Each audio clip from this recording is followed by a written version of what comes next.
सकाळी सकाळी एवढी धावपळ होते की बस. आणि आज मला करायची होती कांद्याची पात आणि भाजीत भाजी. माझी सगळ्यात फेवरेट भाजी म्हणजे कांद्याची पात. मला खूप आवडते आणि मी नंतर रात्री निवडली पण नव्हती आणि सकाळी उठून ते निवडा, हे करा ते करा, आधीच उठायला उशीर झाला होता. तर मग मी मस्तपैकी निवडून घेतली आणि चिरून घेतली. म्हटलं जरी निवडायला वेळ गेला तरी करायला सोपी आहे ही भाजी.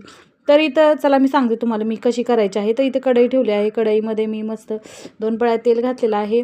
थोडंसं जिरं घातलेलं आहे, लसूण ठेचून घातलेलं आहे आणि त्याच्यावर मस्त धुतलेली कांदापात घातलेले, थोडंसं लाल तिखट घातलं आहे, मुगाची डाळ भिजत घातली होती ती घातली आहे आणि चवीनुसार मीठ घालायचं. ह्याच्या व्यतिरिक्त काही घातलेलं नाही आहे मी. थोडंसं शेंगदाण्याचं कूट, बस थोड्या वेळ झाकून ठेवायची, मस्त हलवायची गरगरीत लपथपीत. मस्त कांद्याची पात रेडी आहे आणि पटापट मी चपात्या पण करून घेतले बरं का. चला तर मग आता एवढं मी सांगितलं आहे, सकाळी सकाळी धावपळ असून सुद्धा मी तुम्हाला दाखवलेला आहे व्हिडिओ काढून. तर चला मग पटकन सबस्क्राईब करा बरं.